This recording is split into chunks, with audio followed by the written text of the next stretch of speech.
dhalinyaradu waxay u baahan tahay dad camaliyiin oo mashquula inay noqdaan. haddaad enerjigaaga isticmaasho dumarka iyo waxba waad ilaabaysa. haddiise enerjigu intuu kugu kaydsamo maantao dhan aad maqaaxi fadhido sheekaynayso aanad waxba qabanin, cunnana aad dibirtay, fiidka markaad tagto guriga sawirraa indhahaaga hor yaacyaacya aan jirin, riyadaa kugu badan. laakiin waxaasoo dhamma waxay ka yimaadeen camalla'ida. qofkan sida neefka xoolaa waxna cunaya beerkana u jiibsanaya. waxaad u baahan tahay kow inaad shaqo samaysato, wax akhriso, wax daalaco, wax baro, xoogso, wax qabo, xataa cayaar tag.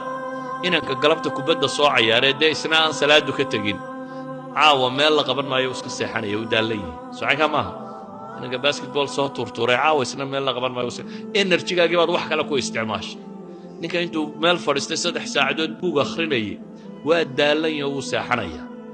haddaad si enerjigaaga isticmaali weydo kugu kaydsamo, fiidkaad sheeka bilaabiyo heblaayo la hadal iyo xaggan ka boodiyo meeshan ka bood. idan kow dhallinyaro haddaad rabtaan firaaqa ka baxa. firaaqu waa dadku dilaa. qof cimrigiisii wuxuu ku qabta garan waaye waa ceeb. cimrigu waa nicma alla ku siiyey. haddaad nicmada garanba weydo waxaad ku samayso aad tidhaa maxaynu ku dillaa wakhtiga, waa ceeb. firaaqaasi waa musiiraadka daakhiligaa buu ka mid yahay. firaaqu markuu kugu tiro bato, cunnadu kugu tiro badato, hadday dee cunnadu kugu tiro badatana iyada iska yaree baa lagu yidhi. xataa yo maxay samee soom baa lagu yidhi. nin gaajoonaya dumarka ma fekero, marka la dhergo ayaa dumarka laga fekeraa. idan haddaad soontana waxaan waad ilaabaysaa. nebigu wuxuu uhi war dhallinyaroy guursada. haddaad taa awoodi weydaan dariiqa kale idiin furane waa maxay buu nebigu leeyahay? dee waa sooma. dhallinyaroy soonkiinnu hadduu noqdo bil ka bil, ramadaantuunbaad sugtaan soo maaha. inta alla waafajiya ee ragga ay waa inta ramadaanta soonta. laakiin waxaa laynoo banneeyey inaynu khamiis soonno oo isniin soonno oo ayaamulbiidka soonno oo maalmo tiro badanoo sunana oo soo arooray soonno. waxaasoo dhammi waxa weeyaan litarbiyati alanfus, in laynugu rabbeeyo. ugu dambayn,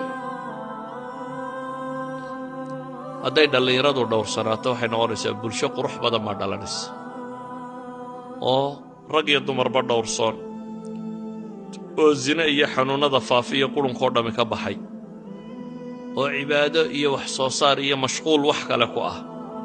waxaan ku soo koobayaa markaa nebi moxamed calayhi salaatu wasalaam ducooyinkiisii waxaa ka mid ahaa allahuma innii as'aluka. waxaa uu nebigu ku ducaysanayay allahuma innii as'aluka alhuda waaltuqa waalcafaafa waalghina. dhowrsooni buu ilaahay weydiisanayay. badiya inaa ilaahay subxaana wa tacaala dhowrsooni weydiisataan. nebigii alla dhowray ayaa haddana ilaahay dhowrsooni weydiisanaya. idan dhowrsoonidu waa mujaahada baynu leenahay, waa wax dadaal u baahan oo baryo aad ku kabto, ilaahay baryadiisa iyo cibaadadiisa aad ku kabta buu u baahan yahay. bulshadii dhowrsoonidu ku badataana khayrkaa ku bata. ilaahay waxaan ka baryayaa subxaana wa tacaala inuu annaganana dhowro, idinkana uu idin dhowro, dadka muslimiinta oo dhanna diintooda uu dib ugu celiyay si ay u dhowrsamaan. sala allahuma calaa nabiyi muxamedin wacala aalihi wasaxbihi wasalam, walxamdu lilaahi rabbi alcaalamiin.